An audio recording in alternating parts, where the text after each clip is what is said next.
పరిశుద్ధుడు అయిన మా తండ్రి, మీ దయాపూర్వక సంకల్పమును బట్టి గడిచిన దినాములన్నీ మమ్మల్ని కాపాడి ఈ రాత్రి తిరిగి మరలా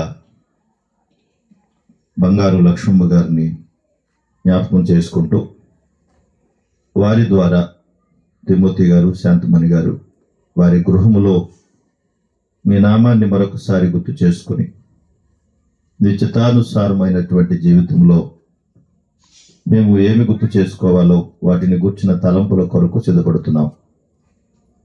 తండ్రి, మమ్మలను బలపరచండి, మీ జీవవాకుల చేత మమ్మల్ని సంధించండి. ఈ వాడకట్టు ప్రజలతో, మాతో, మా అందరితో మీరు మాట్లాడండి. మీరే మహిమ పొందండి. క్రీస్తు యేసు నామములో అడుగుచున్నాం తండ్రి, ఆమేన్. మంచిది. దేవుని యొక్క మహాకృపను బట్టి తల్లిగారు లక్ష్మమ్మ గారు వారు ఈ భూమిని విడిచి ప్రభు సన్నిధిని చేరడానికి 1 సంవత్సర కాలం పట్టింది. ఈ సంవత్సర కాలంలో సాధారణంగా జ్ఞాపకార్థ కూడిక అంటే ఏదో గుర్తు చేసుకుని మరలా మనం వెళ్ళిపోతాం. అది వాక్యానుసారంగా దేవుని వాక్యమును ప్రకటించుటకు మాత్రమే అది ఉపయోగపడాలి. అయితే ఈ సందర్భంగా కొన్ని సంగతులను నేను జ్ఞాపకం చేయాలి. మనం చదువుకున్నటువంటి లేఖన భాగం నుండి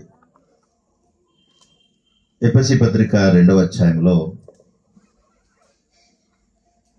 4వ వచన భాగంలో ఇలా రాయబడి ఉంది: దేవుడు కరుణా సంపన్నుడై ఉండి మనము మన అపరాధముల చేత చచ్చిన వారమై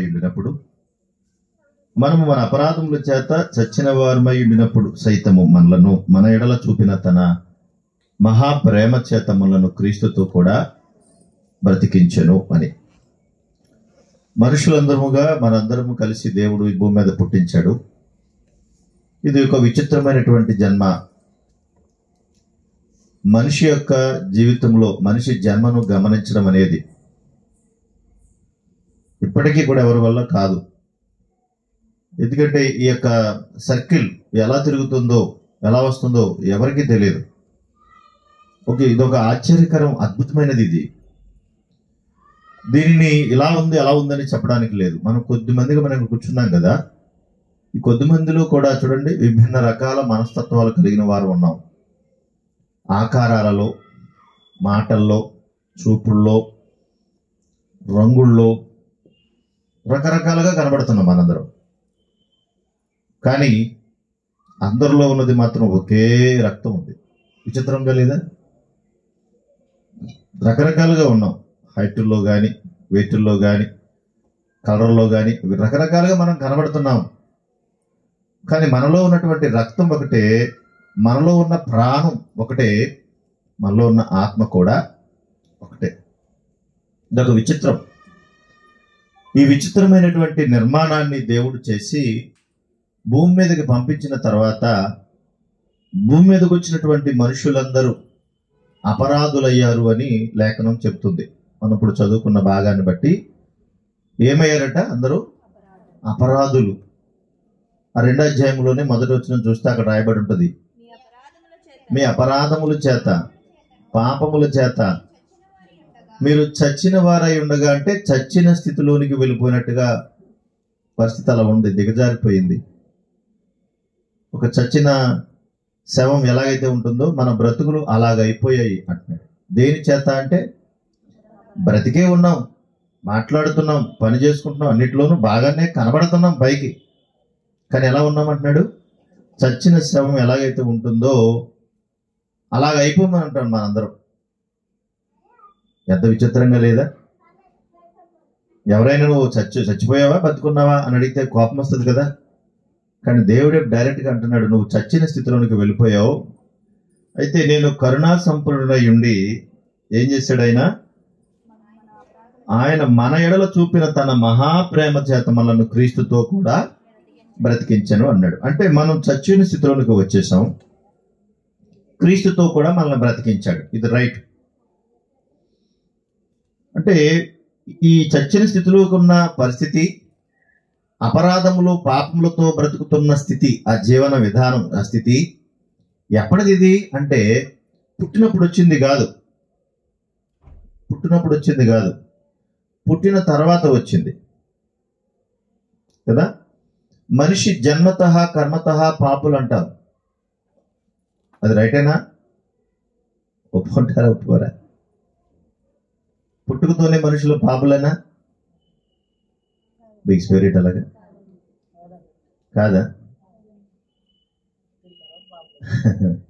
అది ఆల్రెడీ మీకు నేను చెప్పాను మందిరంలో, మీరు మర్చిపోయారు. అయితే మనిషి పుట్టుకతోనే పాపంతోనే ఉన్నాడు, పుట్టుకతోనే పాపి మనిషి.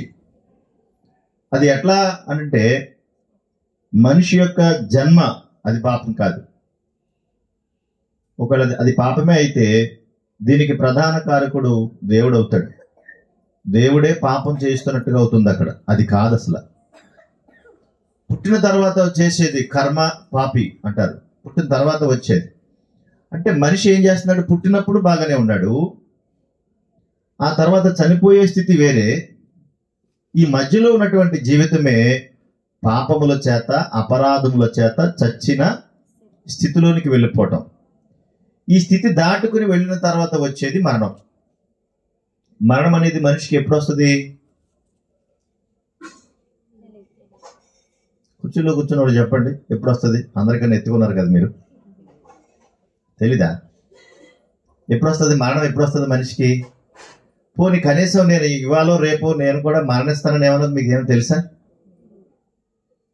బాబాయ్ అలా బిగ్ స్పిరిటీ తెలుసా తెలీదా కనీసం? ఎందుకు అడుగుతున్నానంటే చాలా మందికి మరణం అనగానే భయం.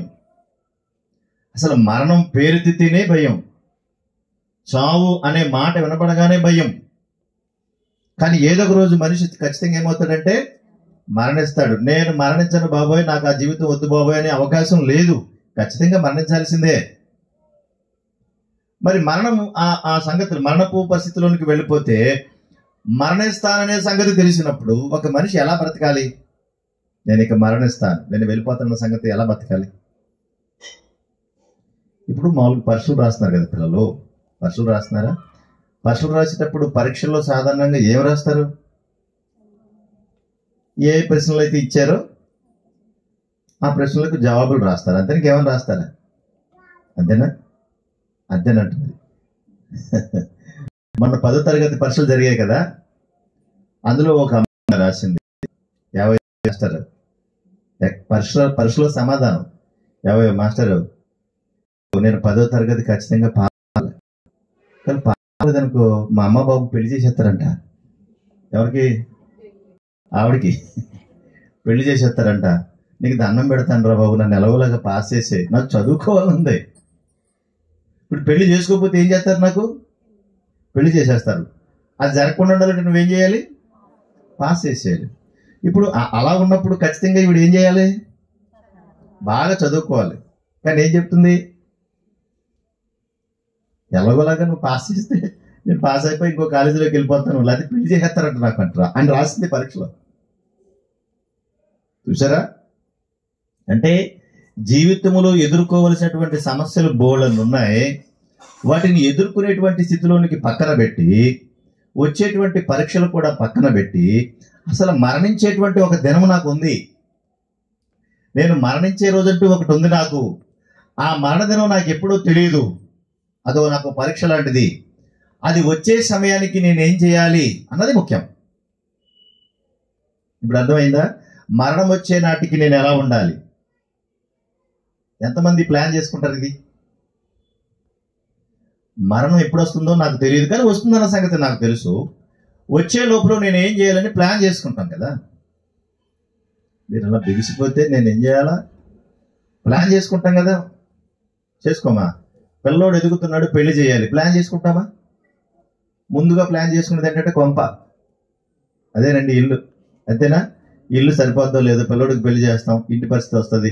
ఇప్పుడు వాడికంటూ ఒక గృహం ఉండాలి, వాడికంటూ ఒక రూమ్ ఉండాలి, లేదంటే వచ్చిన వాళ్ళతో మనం వేగలేం అని ఒక ప్లాన్ చేసుకుంటాం కదా. ఇల్లు ఉండాలి, వాళ్ళకి కావాల్సినటువంటి వసతులు ఉండాలి అని. లేకపోతే గొడవలు అయిపోతాయి. అయిపోవా? మొన్న మధ్య ఒక ఏరియాలో ఒప్పంద పత్రం మీద సంతకం పెట్టించుకుంది పెళ్లి చేసేటప్పుడు. పెళ్లి కూతురు ఏమన్నా తెలుసా? మీ ఇంట్లో బాత్రూమ్ ఉంటేనే అంతే. అమ్మ బాత్రూమ్ లేదమ్మా, మరి మాకు ఆ ఇంట్లో బాత్రూమ్ లేదంటే పెళ్లి కొడుక్కి, మరి లేదమ్మా ఏంటంటే అయితే ఒక పని చేయండి, మీకు మాకు ఇష్టమైంది కాబట్టి పెళ్ళైన తర్వాత 3 నెలల కల్లా బాత్రూమ్ కట్టించాలి, కట్టించకపోతే విడాకులు. దేనికోసం? మహిమని వింటున్నావా?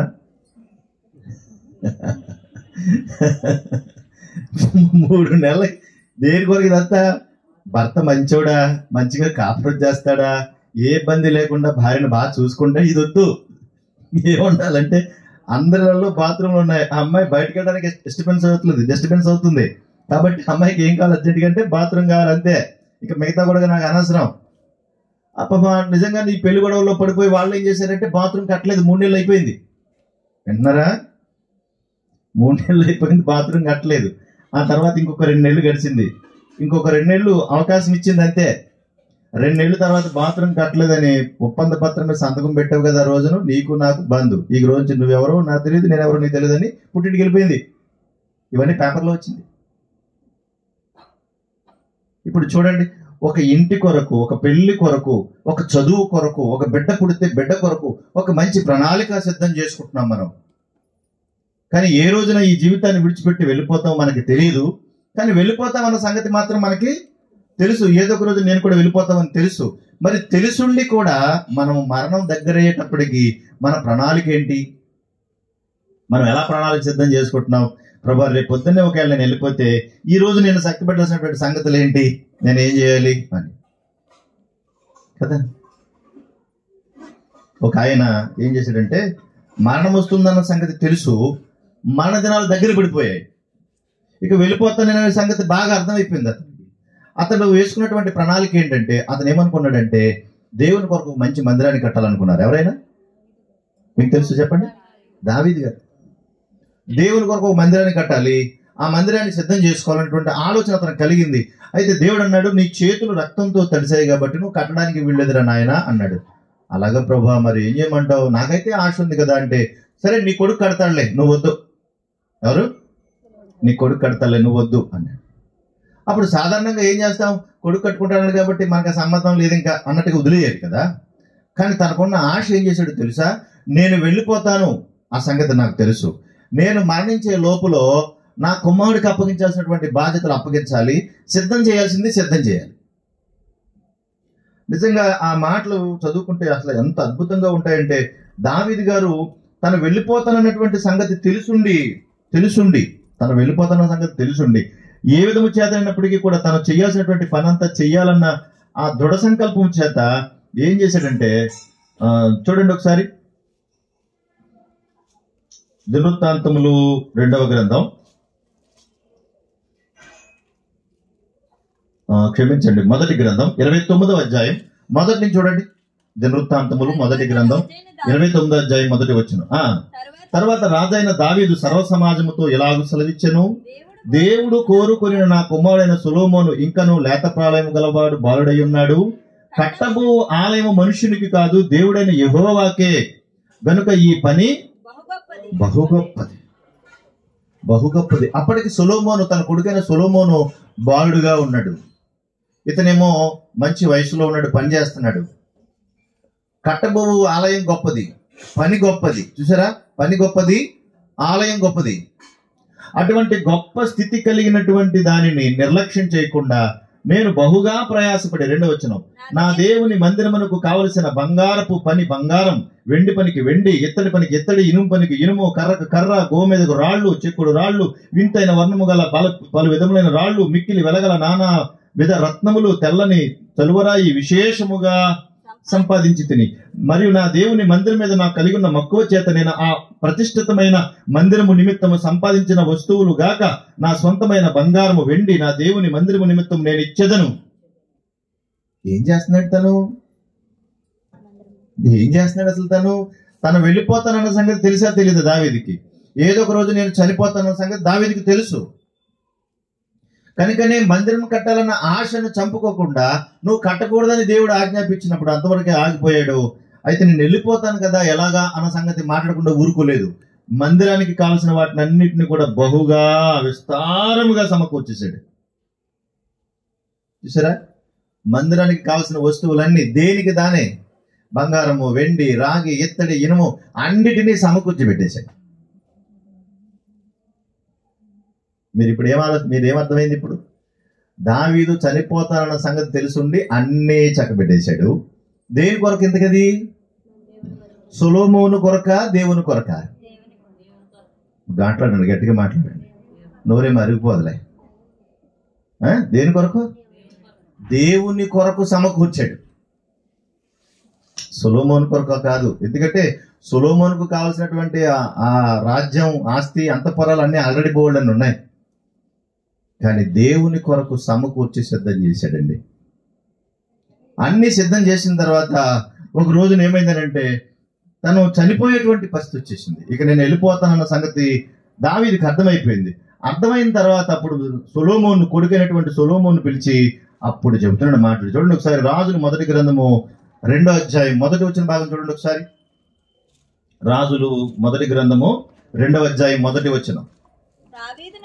దావీదునకు మరణకాలము సమీపింపగా అతడు తన కుమారుడైన సొలొమోనుకు ఎలాగూ సెలవిచ్చింది. ఏమొచ్చిందంటే ఆయనకి? మరణకాలము. ఏ కాలం? మరణకాలం. పుట్టినరోజు కాదు. వింటున్నారా లేదా? ఎక్కడే ఉన్నారు అందరూ? అమ్మ ఇక్కడే ఉన్నారా? మీరు కనపడలేదు నాకు అలా. ఇక్కడే ఉన్నారా? ఉన్నారు కదా. మరణకాలం అంట, పుట్టినరోజు కాదు. పుట్టినరోజు కాదు. పుట్టినరోజుకి అందరినీ పిలుస్తారా? మరణకాలానికి అందరినీ పిలుస్తారా? చచ్చిపోయిన రోజుకి అందరూ వస్తారా? పుట్టినరోజుకి అందరూ వస్తారా? మాట్లాడండి, మాట్లాడి సమాధానం చెప్పండి అమ్మా. పుట్టినరోజుకి అందరూ వస్తారా? చచ్చిన రోజుకి వస్తారా? ఎందుకని చచ్చిన రోజుకి రారు? నేను ఎప్పుడూ చెప్తూ ఉంటాను, ఎవరన్నా ఇల్లు కట్టుకుంటే రారు, ఏ ఇంట్లోనే ఎవరన్నా పుడితే రారు కదా, ఏదైనా పెళ్ళైతే రారు, ఏదైనా కడితే రారు. ఎప్పుడు? చచ్చిపోయిన రోజుకి.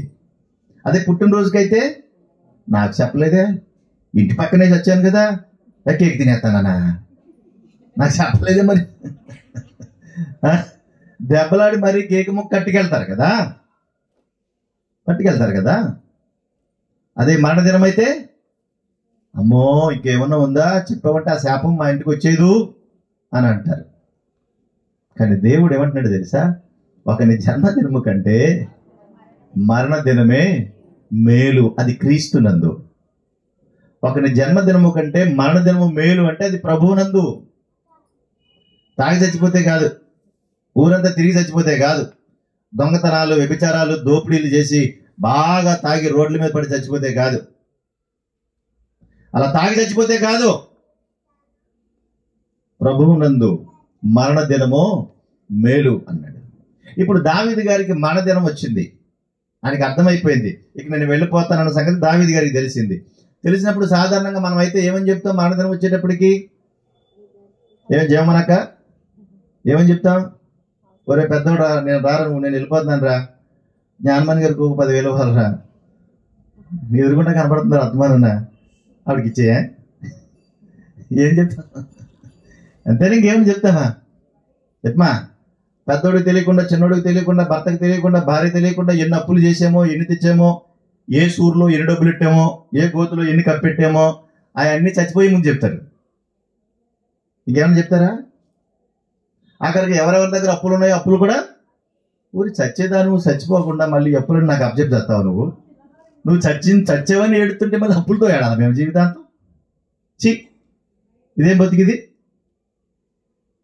అర్థమవుతుందా? మరణదినం మేలుగా మారాలంటే అది ప్రభువునందు మాత్రమే జరిగిద్ది. మరణదినము మేలుగా మారాలంటే అది ప్రభువునందు మాత్రమే జరిగిద్ది. ఎక్కడ పడితే అక్కడ జరగదు, ఎలా పడితే తినేసి, ఎలా పడితే తాగేసి బతికితే రాదది. దావీదు గారు తన బ్రతుకులో చేసిన వాటినన్నింటిని ఒప్పుకుని దేవుని చిత్తానుసారంగా బ్రతుకుతూ మరణదినం వచ్చే సమయానికి మందిరానికి కావలసినవన్నీ కూడా సమకూర్చాడు. మందిరానికి కావలసినవన్నీ సమకూర్చి మాట్లాడుతున్నాడు. దావీదు సొలొమోను పిలిచి అప్పుడు మాట్లాడుతున్నాడు. సొలొమోనుతో ఎంత బాగా చెప్తున్నాడు. లోకులందరూ పోవలసిన మార్గమును నేను పోవుచున్నాను. ఏంటి అంటున్నాడు? లోకులందరూ పోవలసిన మార్గమును నేను వెళ్ళిపోతున్నాను. లోకులందరూ ఎలాగ వెళ్ళిపోతారో అలాగే నేను కూడా వెళ్ళిపోతున్నాను ఆయన. కాబట్టి నువ్వు ధైర్యం తెచ్చుకుని నిబ్బరం కలిగి దేనికి నువ్వు ధైర్యం తెచ్చుకోవాలి, దేనికి నిబ్బరం కావాలి నీకు? నీ దేవుడైన యెహోవా అప్పగించిన దానిని కాపాడి అన్నాడు. నువ్వు ధైర్యం తెచ్చుకో, నిబ్బరంగా ఉండు అన్నాడు. ఇదేంటిది? ఎవరైనా చనిపోతే మనం ఏం చెప్తాం? అమ్మా గుండె రాయి చేసుకోమ్మా, బాధపడకమ్మా అంటామా? అంటామా? నాకు భలే ఆశ్చర్యంగా అనిపించింది ఏంటంటే, చచ్చిపోయిన వాళ్ళు మళ్ళీ తిరిగి లెగుతారా? చచ్చిపోయిన వాళ్ళు ఇక్కడ చచ్చిపోయిన వాళ్ళు మళ్ళీ లెగుతారా?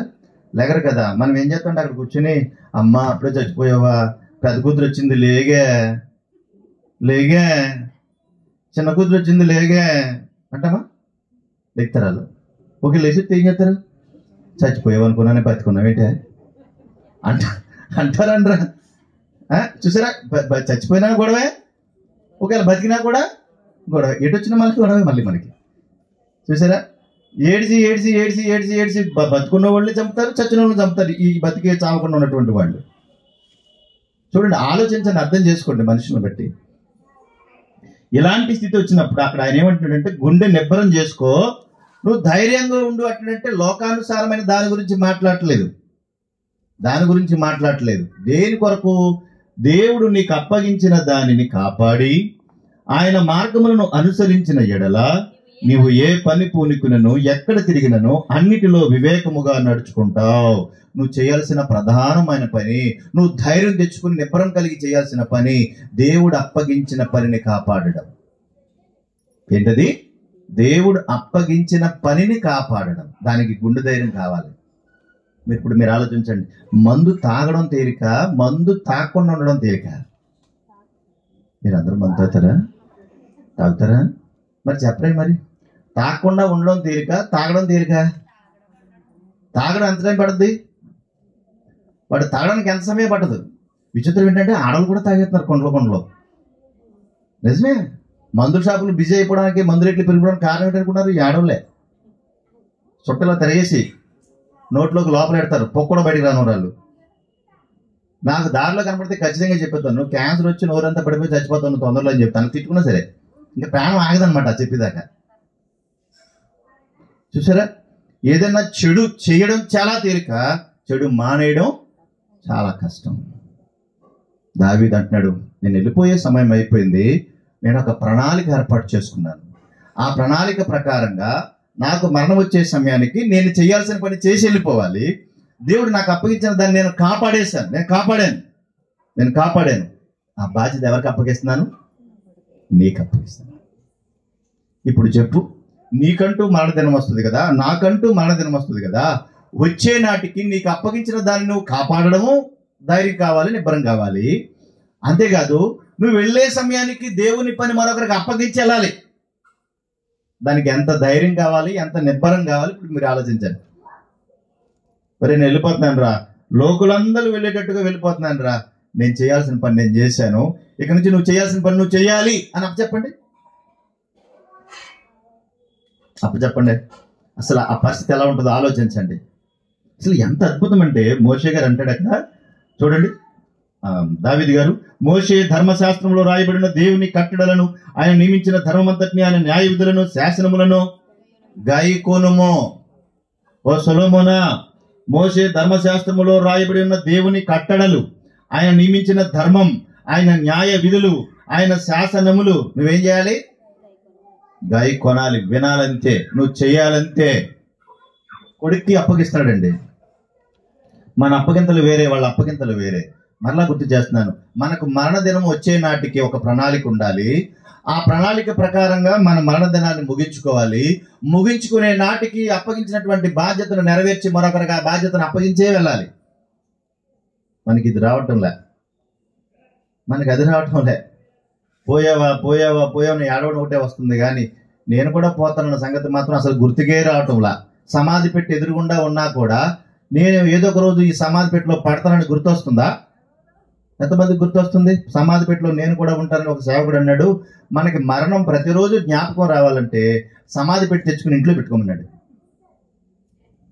అసలు దాన్ని చూస్తేనే భయం అంటే తెచ్చుకుని ఇంట్లో పెట్టుకుంటారా? దాన్ని చూస్తేనే భయం కదా. కొంతమందికి మరణం అంటే ఎంత భయమో, కానీ మరణం ఏదో ఒక రోజు తలుపు తడుతుంది. కనుక ఆ రోజు దావీదు మరణ దినాన్ని ఒక ప్రణాళిక ప్రకారంగా సిద్ధపాటు చేసుకోండి. అసలు చాలా అద్భుతం. ఇప్పుడు ఈ మాట ఇలాగే ఉంచుకుని ఒకసారి మనం చదువుకున్నాం కదా ఎఫెసీ పత్రికలో ఉన్న 4వ అధ్యాయంలో మాట. మళ్ళీ ఒకసారి అక్కడికి రండి. ఇప్పుడు ఎఫెసీ పత్రిక 2వ అధ్యాయము 4వ వచనం చదువు.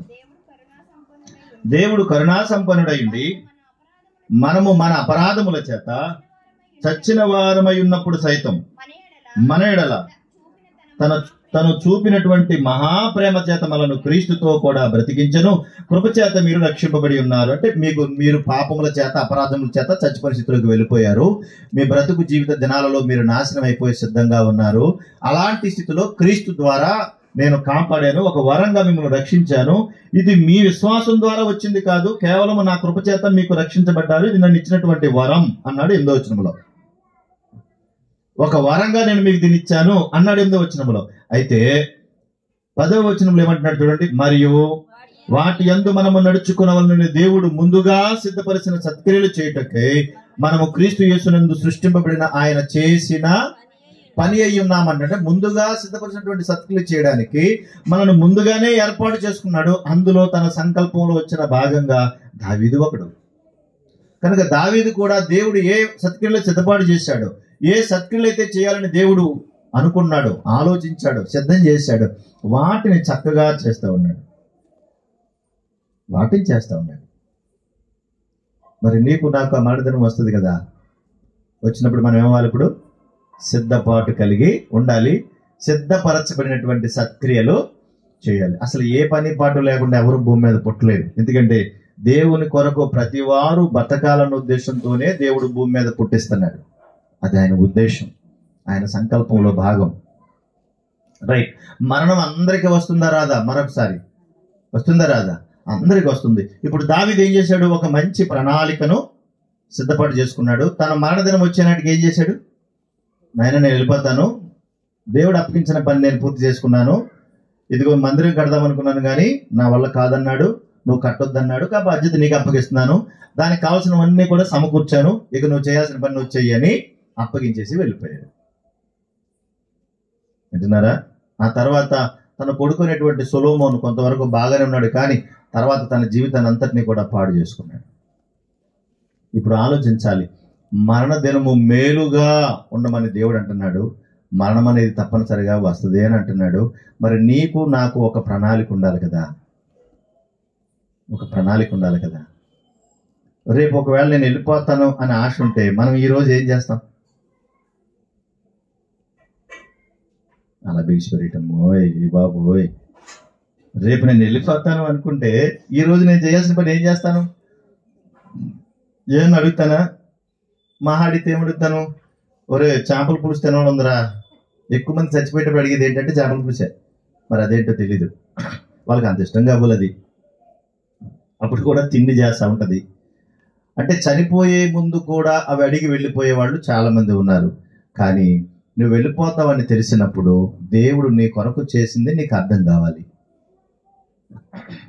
ఒకవేళ అది మనకు అర్థమైతే దేవుని మీద ఆధారపడి రేపు వెళ్ళిపోతానన్న సంగతి మర్చిపోయి నేను చేయాల్సిన పని చేసుకుంటూ వెళ్ళిపోతాను అనుకుంటా, ఇంకేమని ఆలోచించాం. వెళ్ళిపోయే సమయం వస్తుంది ఎలాగాని, అదంతా నాకు అనవసరం, దేవుడు పని ఇచ్చాడు, పని చేసుకుంటూ వెళ్ళిపోతాను అంతే, ఇంకా మిగతా విషయాలు నాకు అనవసరం అనుకోకుండా ఒకరోజు మరణము వచ్చింది. ఆ వచ్చినప్పుడు చాలా ఆనందంతో వెళ్ళిపోతూ ఉంటాం. మనిషికి మరణాలు రెండు. ఎన్ని? రెండు. ఒకటి భౌతిక మరణం, రెండోదేమో ఆత్మ సంబంధమైనది. దాన్ని రెండవ మరణం అన్నారు. భౌతిక మరణం అంటే శరీరాన్ని విడిచిపెట్టి వెళ్ళిపోయేది. మన లోపల ఆత్మ ఉంది. ఈ ఆత్మ విడిచిపెట్టి వెళ్ళిపోగానే ఇదొక గుళ్ళ. చూడండి, కోడి పిల్ల బయటికి రాగానే ఏముంటుంది? ఇక మీరు గుడ్డు బగలగొడ్డు అందులో వేసుకుంటారు, ఏం మిగులుతుంది చెప్పండి? రోజు తింటారు కదా, అంత గుడ్లు తింటారు కదా. ఏముంది అందులో అంటే మన శరీరం కూడా అంతే. ఇప్పుడు మనం ఏమంటామంటే చచ్చిపోయాడు అంటాం, అది మరణం అంటాం.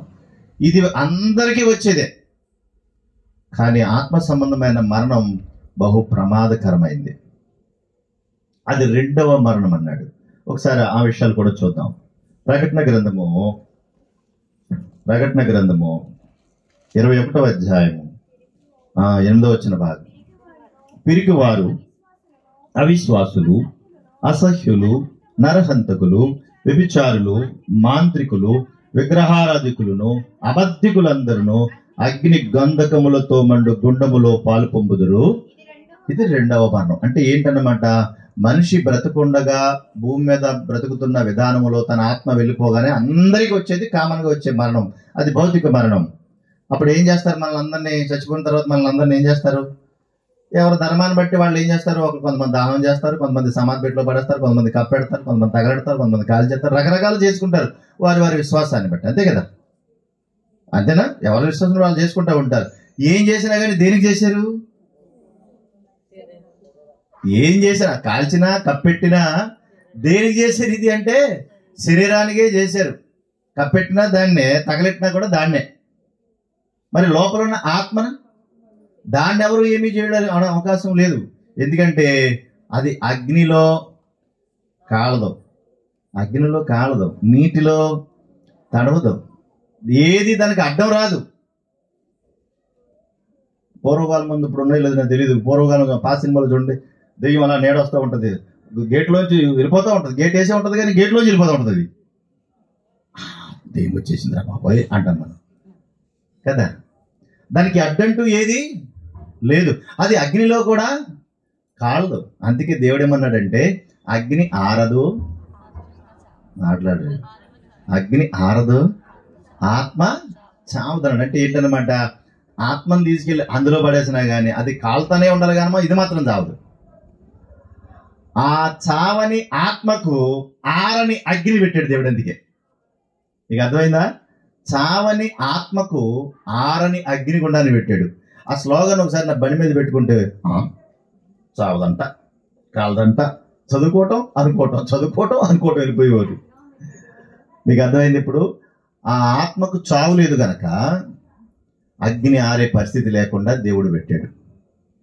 ఇప్పుడు మనం అంటించుకునే పొయ్యిలు ఎప్పుడు దాకా మండుతాయి? మీరు పొయ్యి మంటాడతారు కదా, పొల్లెట్టి ఎప్పుడు దాకా మండుతాయి? పొల్లు ఉన్నంత వరకు. గ్యాస్ బండి అంటిస్తారు కదా, పొన్ని గ్యాస్ ఎప్పుడు దాకా మండుతుంది? ఆ గ్యాస్ అయిపోయే వరకు. ఇది అలా కాదు, అసలు అయిపోవడం అనే సమస్య లేదు. ఎందుకు అంటే ఆ ఆత్మకు చావు లేదు కనుక. మరి ఇప్పుడు కాల్చింది దేన్ని? రే కాలుతుంటే తల అలా లేచిందిరా పైకి, వలకట్లో ఎక్కడ వలకట్లు కాళ్ళన్నీ బయటకు వచ్చేసినరా బాబా, వాడికి అసలు భయం లేదురా, కరెక్ట్ తొక్కేస్తారు ఎలాగలగా. ఏముంది అక్కడ? అందులో ఏం లేదు. ఏమనుందా? పద్మ చూడండి, సమాధి పట్టుకుని అలా వెళ్తుంటే దారిచ్చేస్తా ఉంటారు. ఎందుకు? భయం. ఆ చచ్చిపోయినాడు మనల్ని ఏం చేస్తాడు ఏంటో అని దారిచ్చేస్తారు. మనకి చచ్చిపోయాడు కనబడితే దారిచ్చేస్తారు. తాగుబోతాడు వస్తే అది ఊరుకోరా, తాగుబోతాడా, ఆడికి ఆ చచ్చిపోయాడు కన్నా ప్రమాదం వీడు, కానీ వీడిని అంటారు ఊరుకోరా అంటారు. ఆ చచ్చిపోయిన జామంలో ఏముందంటే ఏమీ లేదు, కానీ దాన్ని చూసి దారిచ్చేస్తారు. విచిత్రం, ఎంత విచిత్రం మనుషులు. కానీ అసలైన ప్రమాదకరమైంది ఆత్మకు పట్టే గతి, అది రెండవ మరణం అంటాడు. ఆశ్చర్యం ఏంటంటే ఎవరైతే క్రీస్తునందు ఉంటారో, ప్రభువునందు ఉంటారో వారు ఆ రెండవ మరణంలోనికి వెళ్ళరు. చూడండి, అదే ప్రకటన గ్రంథము 14వ అధ్యాయం 13వ వచన భాగం చూడండి. ఇప్పుడు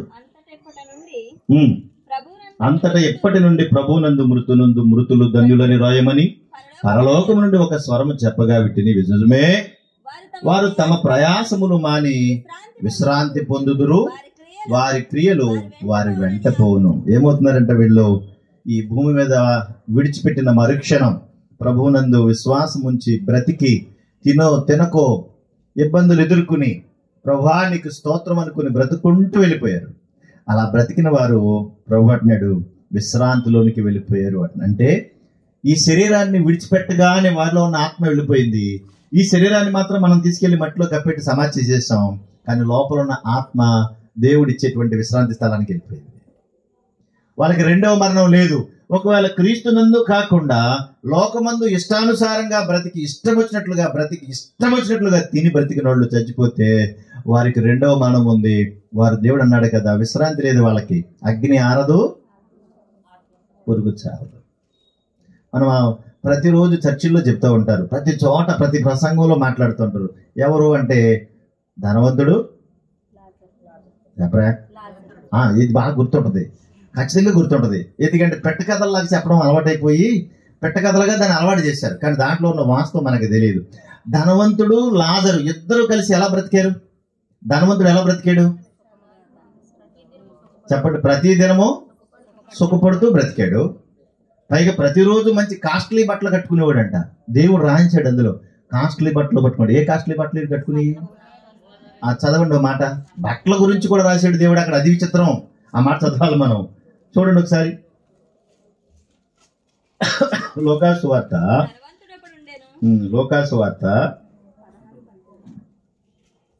16వ అధ్యాయము 19వ వచనం. ధనవంతుడు ఒకడుండెను, అతడు ఓదారంగు బట్టలు సన్నపు నార వస్త్రములు ధరించుకుని. చూసారా? ఓదారంగు బట్టలు అంటే మంచి కాస్ట్లీ అంటే ఈ పూట కట్టుకున్నదే రెండో పూట కట్టుకోడు అన్నారా? బాగా మనకుడు ఉంటే బాగుంది కదా, పోతాక అగ్ని ఉన్నానికి. ఈ పూట కట్టుకున్నది రెండో పూట కట్టుకోడు. అర్థమవుతుందా?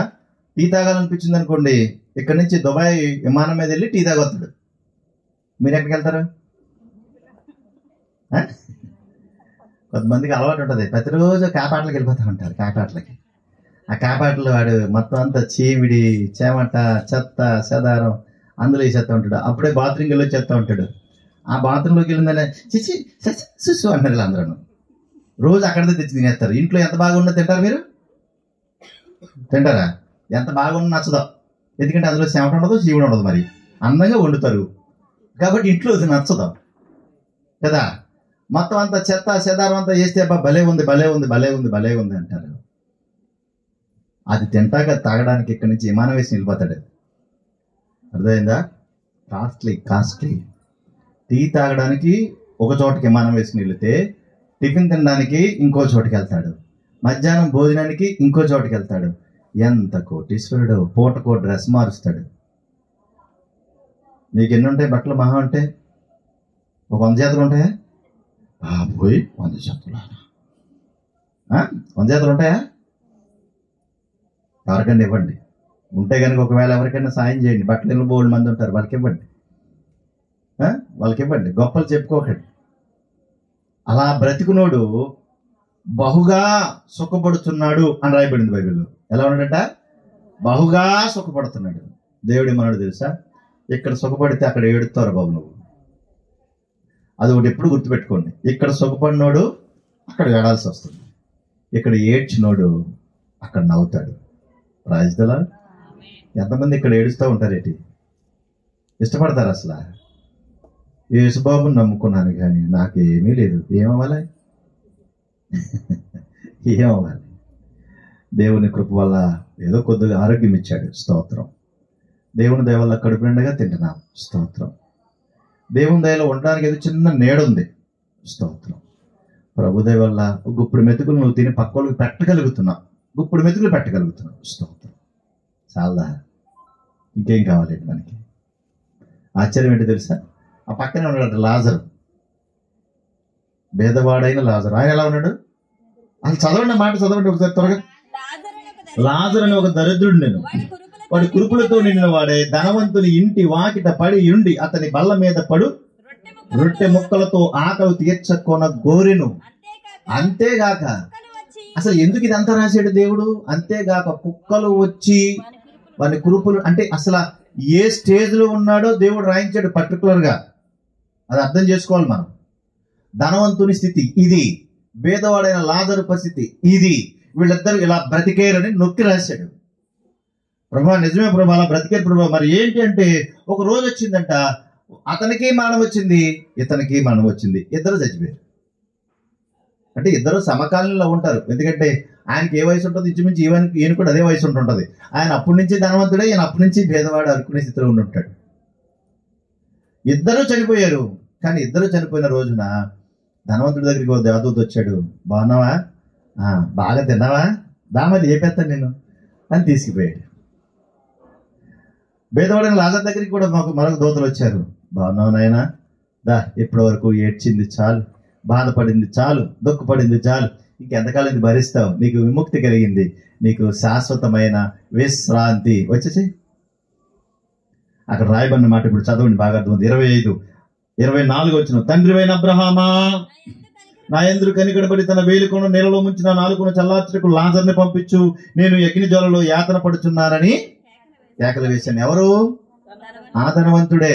అర్థం చేసుకోవాలి, మరణం తప్పనిసరిగా వస్తుంది, పలకరిస్తుంది. ఆ మరణం ఆశీర్వాదకరంగా, దీవెనకరంగా ఉండాలనంటే దేవునికి ఇష్టమైనట్టుగా బ్రతికితేనే అది మేలుకరంగా, దీవెనకరంగా ఉంటుంది. వాళ్ళు మాత్రమే విశ్రాంతిలోనికి వెళ్తారు, అలా మిగతా వాళ్ళకి విశ్రాంతి ఉండదు. ఇప్పుడు ఇద్దరు చనిపోయారు, కానీ అతడు అబ్రహాము రొమ్మున అనుకోవడానికి వెళ్ళిపోయాడు, ఇతడు మాత్రం అగ్నిగుండానికి వెళ్ళిపోయాడు. భూమి మీద ఉన్నప్పుడు కాలు మీద కాలేసుకుని రొట్టె ముక్కలు తిని గెట్టేస్తా ఉంటే, ఎక్కడో అవి పడతా ఉంటే, వాటి మధ్యలోకి వెళ్ళి ఆ రొట్టె ముక్కలు లాక్కుంటూ ఉంటే, కుక్కలు చేతను నాకుతూ ఉంటే, అలాంటి దయనీయమైన స్థితిలో బ్రతికాడు లాజరు. అర్థమవుతుందా? మనం ఈ భూమి మీద ఏదో సాధించాలని కొట్లాడుకుని తిరుగుతూనే ఉంటాం. ఈ బ్రతుకులు ఏదో చెయ్యాలన్న ఉద్దేశంతో, కానీ కడక సాధించేది ఏమీ లేదు, మరణించడమే. తన యొక్క జీవిత విధానాన్ని దీవెనకరంగా మలుచుకున్నాడు. ఎందుకో తెలుసా? రెండవ మరణం ఎవరికి లేదు? ఎవరైతే క్రీస్తునందున్నారో వారికి లేదు. ఇప్పుడు రెండవ మరణం లాజరుకు ఉందా? లేదు. ఈ మాట ప్రకారంగా చూస్తే 68వ కీర్తన 20వ చరణం ఒకసారి చూడండి. 68వ కీర్తన 20వ చరణం.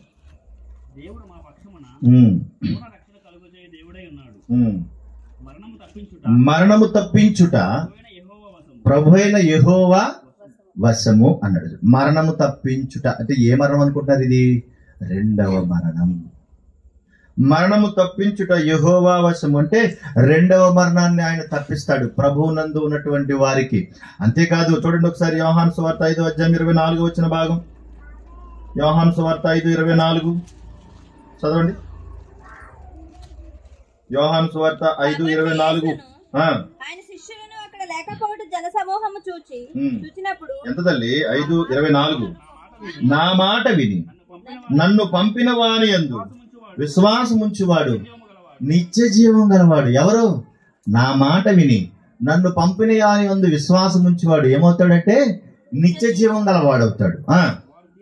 వాడు తీర్పులోనికి రాక మరణములో నుండి జీవములోనికి, అబ్బా, మరణములో నుండి ఎక్కడికి వెళ్ళిపోయాడట? జీవములోనికి దాటి ఉన్నాడు. ఇప్పుడు చూడండి, ఇప్పుడు మరణము తప్పించుట యెహోవా వశము. ఇప్పుడు ఆ మరణ సంబంధమైన వేదన నుంచి దేవుడు మనం బయటికి రప్పిస్తే, క్రీస్తు రక్తం చేత మనం కడగబడితే, దేవుడికి అప్పగించినటువంటి సత్క్రియలు మనం చేయగలిగితే, ఆయన కరుణా సంపన్నుడై ఉండి మనల్ని కాపాడితే, మనకు మరణములో నుండి ఎక్కడ తీసుకెళ్తానంటున్నాడు? జీవములోనికి వెళ్తున్నాం. ఎంత గొప్ప భాగ్యం చూసారా? ఇది అందరికీ అర్థం కాదు. ఈరోజు మరణం అన్నా కూడా చాలా తేలికైపోయింది, అందరికీ చాలా చులకనైతే తేలికైపోయింది. ఇవాళ పేపర్లోనే వేసాడు ఏమిటంటే, నిన్న ఇప్పుడు పెళ్లి జరిగిందంట. అది ఒక ఏరియా అంటే మన్యం జిల్లా ఏదో వేసాడు. పెళ్లి జరిగిందంట, విన్నారా? పెళ్లి జరిగితే పెళ్లి కొడుకు పెళ్లి కూతురు ఇద్దరు కలిసి డ్యాన్స్ వేశారంట. ఇప్పుడు పెళ్లిలో స్పెషల్ ఏంటి? మాట్లాడేటి ఇంకా చెప్పమంటారా? పెళ్లి కొడుకు పెళ్లి కూతురు డ్యాన్స్ చేస్తే ఒక రకం, అత్తగారు కూడా డ్యాన్స్ చేస్తుంది. ఇక్కడ అత్తగారు ఎంతమంది? అత్తగారు రేపు పొద్దున్న పెళ్లి చేసేవాళ్ళు అత్తగారు కూడా డ్యాన్స్ చేయాలి. మరి ఎత్తరా? ఇదెక్కడ వింటారేమో. అల్లుడేమో మా అత్తనే చేస్తే సిగ్గుపడతాడు, అల్లుడు సిగ్గుపడతాడు. ఎంత ఆశ్చర్యం, ఎంత విడ్డూరం. ఇద్దరూ కలిసి తెల్లవారి 3 గంటల వరకు డ్యాన్స్ చేశారంట. ఎప్పుడు దాకా? తెల్లవారి 3 గంటల వరకు పెళ్లి చేసుకుని పెళ్లి కొడుకు పెళ్లి కూతురు ఇద్దరు కలిసి డ్యాన్సులు వేశారట. డ్యాన్సులు వేసిన తర్వాత 3 గంటల తర్వాత పెళ్లి కూతురు అందంట, నాకు నిద్ర వస్తుంది, నేను పడుకుంటాను అందట. సరే అని పడుకుంది. అలా పడుకుంది. ఈలోగా పెళ్ళోళ్ళు ఎవరో వచ్చి ఏదైనా తాగుతుందేమో అనుకున్నా, తింటది అనుకున్నారో తెలియదు, లేపుతుంటే లేవట్లేదు ఏంటని చెప్పేసి అనుమానం వచ్చి హాస్పిటల్కి తీసుకెళ్తే అప్పటికే చచ్చిపోయింది. అర్థమవుతుందా? అప్పటికే చచ్చిపోయింది. 20 సంవత్సరాలు. 20 సంవత్సరాలండి. ఎందుకు తెలుసా? పెళ్ళనగానే పెళ్లి కొడుకు పెళ్లి కూతురికి ముందు ఏం చేస్తారు? పొట్టమాడిచేస్తారు కదా. ఏం చేస్తారు? ఉపవాసం, ఏం తినకూడదని పొట్టమాడిచేస్తారు కదా. పోయే కాలం జబ్బు వీళ్ళకి, మామూలు జబ్బు కాదు. పొట్టమాడిచేస్తారు, ఏమి పెట్టరు, ఏమి తినకుండా ఉపవాసంతో తెల్లగట్లు 3 గంటల వరకు డ్యాన్స్ చేసింది. మీకు అర్థమవుతుందా? ఆ హుషారులో తనకేమీ తెలియలే.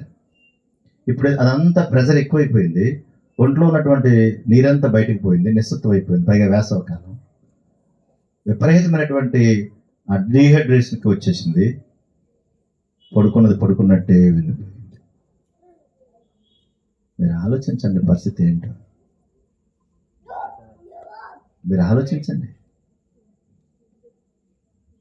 మనం ఊహించని విధంగా మరణం మనల్ని తడుతుంది. మర్చిపోకండి. మనం ఊహించాం, నేను బాగానే ఉన్నాను కదా, ఆరోగ్యంగా ఉన్నాను కదా, బలంగానే ఉన్నాను కదా అని అనుకోవడానికి లేదు.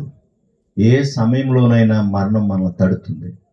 అందుకే దావీదు గారు ప్రిపేర్ అయిపోయాడు, స్టెఫెన్ గారు ప్రిపేర్ అయిపోయాడు, పేతురు గారు ప్రిపేర్ అయిపోయాడు, సిద్ధపడిపోయారు. వీళ్ళందరూ, యాకోబు సిద్ధపడిపోయాడు. నిన్ను చంపాలనుకుంటున్నావు, బంధించాం, నిన్ను చంపుతాం అంటే యాకోబు ఆ బలిపీఠం మీద పడుకున్నాడు. చంపేసుకో, కత్తితో నరికి చంపేశారు యాకోబు. పేతురు, నిన్ను సిలువేసేద్దాం అనుకుంటున్నాం, సిద్ధమే, వేసేసుకుంటే. స్టెఫెన్, నిన్ను రాళ్లతో కూడా చంపేస్తాం, సిద్ధమే, చంపేయండి. మరి నీకు సిద్ధపాటు ఉందా? సిద్ధపాటు ఉందా? ఇక్కడ ఏదో సాధించాలి సాధించాలి సాధించాలి ఏంటో. ఒకవేళ సాధించాలి అంటే ఏం సాధించాలో తెలుసా? దావీదు ఎలాగైతే ప్రిపేర్ అయి సిద్ధపాటు చేసి వెళ్ళాడో మన జీవితాలు కూడా అలా ఉంటాయి. బేదలాజరు ఎలాగైతే సిద్ధపాటు చేసి వెళ్ళాడో, తన స్థితి అంతటినీ కూడా దేవుని కొరకే అర్పించి బ్రతికాడో అలా చేసి వెళ్ళాలి. అది నిజమైనటువంటి త్యాగం, నిజమైనటువంటి భక్తి జీవితం. ఒక వ్యక్తిని మనం జ్ఞాపకం చేసుకుంటున్నాము అంటే వారి జ్ఞాపకాలు మనకి గుణపాఠాలు కావాలి, గుణపాఠాలు కావాలి. చూడండి, మనం అలా చూస్తూ ఉండగానే మన శరీరం అంతా ఒళ్ళుపోతూ ఉంటుంది, పాడైపోతూ ఉంటుంది. ఒకప్పుడు ఒక 20 సంవత్సరాల క్రితం నువ్వు ఎలా ఉన్నావో ఆలోచించు, ఒక 30 సంవత్సరాల కిందట నువ్వు ఎలా ఉన్నావో ఆలోచించు. ఎంత అందంగా ఉన్నావో నువ్వు, ఎన్ని క్రీములు రాసుకుని ఉంటావో, ఎంత గొప్పగా బ్రతుకుంటావో. ఒక 20-30 సంవత్సరాల క్రితం ఉన్న దానికి ఇప్పుడు ఉన్నదాన్ని ముఖం ఒకసారి చూసుకో. అంటే ఏమవుతుందో తెలుసా? రోజు రోజుకి నీ శరీరం కూడా వాడిపోతుంది. అది మరణానికి రోజు రోజుకి సిద్ధమవుతుంది. అవునన్నా కాదన్నా ఒక రోజు మనం వెళ్ళిపోతాం. కానీ వెళ్ళిపోయే ముందు, నీ మరణానికి ముందు నీ ప్రణాళిక ఏమిటి, అది చాలా ముఖ్యమైనది. దావీదులాగా ప్రణాళిక చేసుకున్నావా? అది చాలా ఇంపార్టెంట్. ఆయన అక్కడ ఏమంటున్నాడు? మరణములో నుండి జీవములోనికి, తీర్పులోనికి రాక మరణములో నుండి జీవములోనికి దాటి ఉన్నాడు అంటున్నాడు. అది 2వ మరణం లేదు. ఎంత గొప్ప ప్రణాళిక చూడండి, అది ఎంత బాగుందో. అదే యోహాను సువార్త 11వ అధ్యాయం 25వ వచన భాగం కూడా చూడండి. 11:25. అందుకు యేసు, పునరుత్థానమును జీవమును నేనే, నా యందు విశ్వాసముంచువాడు చనిపోయినను బ్రతుకును, బ్రతికి నా యందు విశ్వాసముంచు ప్రతివాడు ఎన్నటికి చనిపోడు. ఈ మాట నమ్ముచున్నావా అని అడుగుతున్నాడు. చూసారా? నా యందు విశ్వాసముంచువాడు ప్రతివాడు ఎన్నటికీ చనిపోడు, బ్రతికి ఉండేవాడు ఎన్నటికీ చనిపోడు. అంటే దాని అర్థం ఏంటంటే, భూమి మీద దేవుని కొరకు బ్రతికునోడు ఇక్కడ చనిపోయారనే స్థితిలోకి వెళ్ళిపోయినా కూడా మళ్ళీ ఎక్కడ బ్రతుకుతున్నాడు? పరలోక రాజ్యంలోనే బ్రతుకుతున్నాడు. వెళ్ళిపోయే పరిస్థితే లేదు. అది శాశ్వతమైనటువంటిది. చూడండి, పెళ్లి చేసుకుని ఇంకా గొప్పగా బ్రతకాలని, గొప్ప జీవితాన్ని ప్రారంభించాలనుకుంది కదా అమ్మాయి, 20 సంవత్సరాలు. కానీ ఒక్క క్షణంలో ఏమైపోయింది? వెళ్ళిపోయింది కదా, వెళ్ళిపోయింది. మరణం అనేటువంటి స్థితి వస్తుందని తెలుసుండి కూడా మరణానికి కూడా ఈరోజు ఎవ్వరూ భయపడలేదు.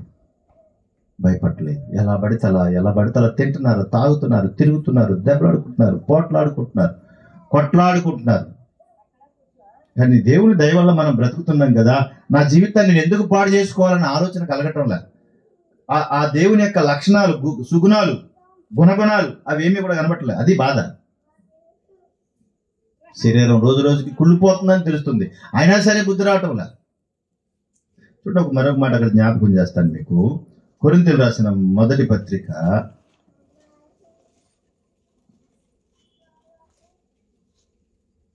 2వ పత్రిక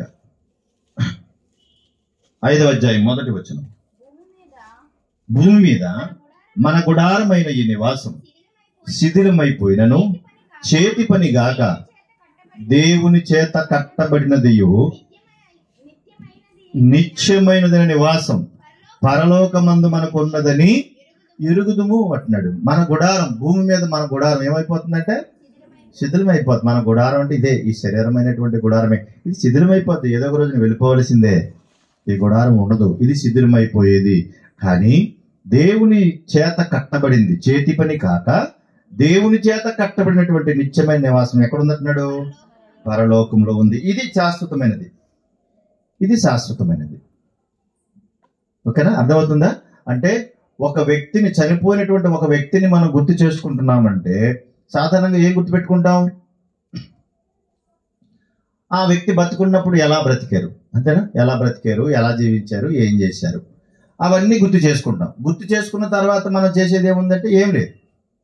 వాళ్ళకి ఇష్టమైన ఆహారం మనం వండుకు తింటాం, అంతకుమించి ఇంకేం చేసేది ఏమీ లేదు. కానీ దేవుడు చెప్పేది అది కాదు. ఒకని జన్మదినము కంటే మరణదినమే మేలు అంటున్నాడు. మరణదినం అందరికీ వస్తుందని చెప్తున్నాడు. కానీ వచ్చినప్పుడు మాత్రం ఒక మనిషి చనిపోతే ఆ చనిపోయిన వ్యక్తి గుర్తొచ్చాడు అని అంటే అతనిలో ఉన్నటువంటి మంచి జ్ఞాపకాలు మనకు అన్ని గుర్తుండాలి. ఇప్పుడు దావీదును జ్ఞాపకం చేసుకుని అనుకోండి, సొలొమోను ప్రతి సందర్భంలో జ్ఞాపకం చేసుకుంటాడు. ఇదిగో నువ్వు మా తండ్రితో మాట్లాడావు, మా నాన్నతో మాట్లాడావు, మందిరం కట్టమని ఆ రోజున చెప్పావు, అయితే మా నాన్నతో చెప్పినప్పుడు నీ కొడుకు కడతాడు, నువ్వు వద్దని చెప్పావు. ప్రతి సందర్భంలోనూ చెప్తుంటాడు. చూడండి, ఇశ్రాయేల్ ప్రజలను కూడా నుంచోబెట్టినప్పుడు ఇదిగో ఆ రోజు మా నాన్నగారికి వాగ్దానం చేశాడు, దేవుడు వాగ్దానం చేశాడు, అయితే దేవుడు వాగ్దానం చేసినట్టుగా దేవుడు నన్ను నుంచోబెట్టాడు. చూడండి, ప్రతి సందర్భంలో దావీదు జ్ఞాపకం రాగానే మందిరం గుర్తొస్తుంది, రాజరికం గుర్తొస్తుంది, దేవుడు గుర్తొస్తుంది.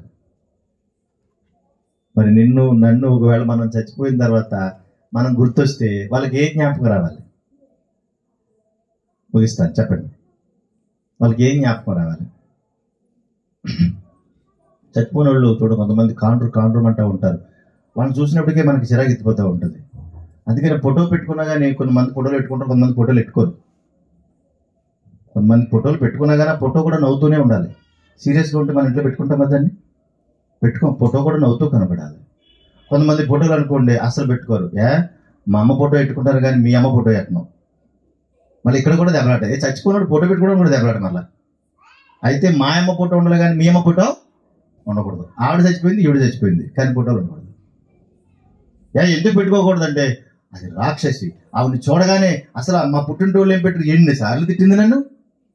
ఏం గుర్తొస్తున్నాయి? మంచి ఏమన్నా జ్ఞాపకం వస్తున్నాయి? చెప్పరా? ఆనాటి కోడలు ఈనాటి అత్తగారు, అయినా సరే బుద్ధి మాత్రం పోవటం. అంటే ఫోటోలు చూడగానే ఏవేవో జ్ఞాపకం వస్తున్నాయి. ఒకవేళ రేపొద్దున నీ ఫోటో నా ఫోటో కూడా చూస్తే ఏం గుర్తొస్తాయి?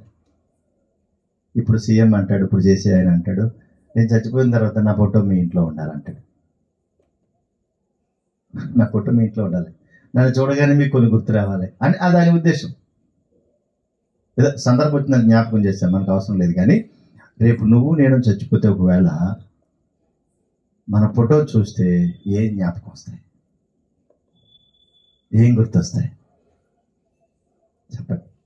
ఏం మల్లేశ్వరి, మనం చూడగానే ఏం జ్ఞాపకం రావాలి? ప్రభా, ఒకప్పుడు ఇలా బ్రతికాను, నేను ఇలా ఉన్నాను, చనిపోయినట్టుకి ఇలా ఉన్నానని ఎవరితోనో చెప్పగలిగేవా? నీ మనవన్నో నీ మనవరాలను నీ పిల్లలను కూర్చోబెట్టి, ఒరే ఒకప్పుడు ఇలా బ్రతికాను, ఇలా జీవించాను, నా బ్రతుకు అసలు సరిగా లేదురా, చచ్చిపోయే స్థితిలో ఉన్నాను రా, ఆ రోజు నన్ను ఆదుకున్న వాళ్ళు ఎవరు లేరురా, ప్రభువు నన్ను ఆదుకున్నాడు, ఆయనే నన్ను కాపాడాడురా, నాకు జబ్బు చేస్తే నన్ను చూసిన వాళ్ళు లేకపోతే ప్రభువే నన్ను కాపాడాడురా. నీ బిడ్డలకి, నీ బిడ్డల బిడ్డలకు, నీ తోటి వారికి నువ్వు ఈ సాక్ష్యాన్ని పంచుకోవాలి. ఒకవేళ రేపు నువ్వు వెళ్ళిపోతే నీ ఫోటో కనబడితే ఆ రోజు ఈ అమ్మ ఈ మాటలు చెప్పింది నాకు, ఈరోజు నేను రక్షించబడ్డానికి కారణం ఆ తల్లి. చూసారా, మనల్ని చూడగానే కొన్ని మంచి సందర్భాలు గుర్తురావాలి. చనిపోయినను బ్రతుకుతాడు, బ్రతికి నా యందు విశ్వాసం ఉంచువాడు ఎన్నటికీ చనిపోడంటే, ఇదిగో నేను వెళ్ళిపోతున్నాను, దేవుడు నాకు అప్పగించిన పని పూర్తి చేశాను, ఏమోరా నీకు 4 మంచి మాటలు చెప్పాలనిపించింది, ఒరే ప్రభువును విడిచిపెట్టకరా, దేవుడు మంచివాడు, ఆయన ప్రేమ కలిగినోడు, దేవుని కొరకు బ్రతకరా. దావీదు చెప్పాడు కొడుకుతో, మోషే చెప్పాడు యెహోషువతో, పౌలు గారు చెప్పాడు తిమోతితో, ప్రభు చెప్పాడు అపొస్తలులతో, మరి బ్రతకండిరా మంచిగా. అదే మనం చేయాల్సిన పని, అదే నేను చేయాల్సిన పని కూడా అదే. అందుకే నేను ఏదైనా చెప్పినా ఏది దాచుకోకుండా చెప్పాలనుకుంటాను. దాచుకోవడం రాదు, అంతా ఓపెనే. మల్లీశ్వరికి తెలుసు, అంతా ఓపెనే, ఏనాడు దాచుకోవడం రాదు. మా పిల్లలు కూడా ఏదన్నా పిల్లలుగా వాళ్ళని చూడడం, వాళ్ళకి కావాల్సిన సంగతులు, ఎవరే ఒకప్పుడు ఇలా జరిగింది, నేను ఇలా ఉన్నాను, ఇలా తిరిగాను, ఇలా ఉన్నాను, ఇలా బతికాను, ఇదిగో దేవుడు ఇలా నడిపించాడు, రేపు నేను వెళ్ళిపోతాను, నువ్వు జాగ్రత్త, ఇది ఇలా బ్రతకాలి, నేర్పించే వెళ్ళాలి మనం. అది దేవుడిచ్చిన జీవితం. ఇదేమీ చేయకుండా నిన్ను చూసేటప్పటికే అసహ్యించుకునే గుణం ఏ ఒక్కరికి కలగకూడదు. మనం వెళ్ళిపోయే సమయానికి, ఈ జీవితాన్ని ముగించుకునే సమయానికి, మరణం మన దగ్గరకు వచ్చే సమయానికి అందరూ మనం చూడగానే ఆనందించాలి, సంతోషించాలి. ఈ వ్యక్తి చాలా మంచివాడు, ప్రభు కొరకు బ్రతికినవాడు, నిజమైన ప్రభు భక్తుడు అంటే ఈమె అన్నట్టుగా ఉండాలి. మన వల్ల ఇతరులకు ద్వేషం, పగలు, కక్షలు రాకూడదు. అలాంటి గొప్ప జీవితాన్ని సంపాదించుకుని వెళ్ళిపోవాలి. అటువంటి స్థితి మనకు అవసరం. కనుక మనకు శరీరం ముగిసిపోయే సమయం, గుడారం శిథిలమైపోయే పరిస్థితి, కానీ దీనిపైన ఒక ఉన్నతమైనటువంటి ఆకారం, అది అక్షయమైనది దేవుడు మనకిచ్చే స్థితి. ఎక్కడున్నవి ఏమి మిగలవు, ఏమి మనతో పాటు రావు. కడకొచ్చేదంటే అది ఒక్కటే. ఇక్కడే ఈ కులము, మతము, ప్రాంతము, వర్గము, భేదాభిప్రాయాలతో కొట్టుకుని చచ్చిపోవడం ఇక్కడే. కానీ మట్టికి ఆ భేదం లేదు, గాలికి కూడా భేదం లేదు, మనం వెళ్ళే పరలోక రాజ్యానికి కూడా భేదం లేదు. ఇక్కడే ఆ భేదాలు. కనుక అవన్నీ ఇక్కడ విడిచిపెట్టి ప్రభు కొరకు చక్కగా బ్రతుకుదాం. మరణానికి ముందు నీ ప్రణాళిక ఏంటి, అది చాలా అవసరం. ఇప్పుడే దాన్ని సిద్ధం చేసుకుందాం చక్కగా. ప్రభా నీ మాటలు నేను విన్నాను, నాకు అర్థమైంది, ఆ ప్రకారంగా నా జీవితాన్ని ఇప్పటి నుంచి కూడా ఒక ప్రణాళిక వేసుకుంటాను. నేను వెళ్ళే లోపల నా జీవన స్థితి నేను మార్చుకుంటాను, నీ చిత్తానుసారంగా బ్రతుకుతానని ఒక మంచి నిర్ణయాన్ని తీసుకుని వెళదాం. ప్రార్థన చేసుకుందాం. కళ్ళు మూసుకుని అందరూ ప్రార్థనలోకి వెళ్దాం. ప్రార్థన చేసుకుందాం, అందరం కలిసి ప్రార్థన చేద్దాం.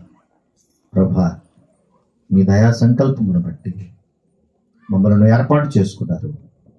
మీ కృపా కనికరాలను బట్టి మా జీవితాలలో వెలుగు నింపారు.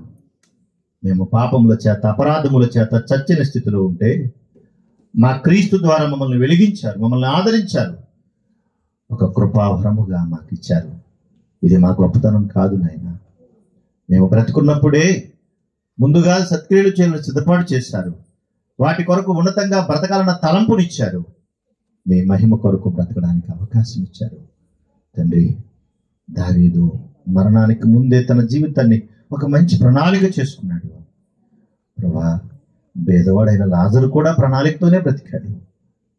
ప్రభా, మా జీవితాలు ఆ విధమైన ఉన్నతమైన ప్రణాళికతో ప్రభా మా చివరి దినాలకు వచ్చేటప్పటికి ఒక చక్కటి స్థితిని, ఒక మంచి ఆకారాన్ని సంతరించుకుని మా ప్రభువు మెచ్చుకునే విధంగా, మా చుట్టూ ఉన్నవారు మెచ్చుకునే విధంగా, మీకు మహిమకరంగా మేము బ్రతుకున్నట్లుగా మీ సహాయమును మాకు దయచేయండి. ప్రభు జ్ఞాపకాంత కూడిక ద్వారా ఈ కుటుంబాన్ని, కుటుంబస్తులను, ఈ వాడకట్టు ప్రజలను, ఆత్మీయమైన బిడ్డలను, ప్రభు సోదరులను బలపరిచి, ప్రభున్న మాటలు వ్యర్థముగా కాక దుష్టుడిని అపవాది ఎత్తుకుని పోకుండా నూరంతలుగా ప్రతి హృదయంలో ఫలింపచేయండి. చుట్టూ ఉన్న వాడకట్టు ప్రజలందరినీ దర్శించండి, వారితో మాట్లాడండి, వారిని, వారి కుటుంబాలను ఆశీర్వదించండి. దైవికమైన చక్కటి ఆలోచనలు, తలంపులను దయచేయండి. ముందున్న దినాలు మీకు మహిమకరంగా నడిపించండి. పరిశుద్ధుడైన మా ప్రభువా, మా తండ్రి, నీ చిత్తానుసారంగా ప్రభు తిమోతి గారిని, వారి కుటుంబాన్ని, అలాగే నాగరాజు గారి వారి కుటుంబాన్ని, పేతురు గారిని వారి కుటుంబాన్ని బలపరిచిన ఆయన మీ మహిమ కొరకు ఉన్నతంగా మీరు వాడుకునమని, మహిమ ఘనత ప్రభావం మీరు పొందమని మా ప్రభువును మా రక్షకుడు యేసుక్రీస్తు నామములో ఈ ప్రార్థన అడిగి వేడుకొనుచున్నాము తండ్రి. ఆమేన్.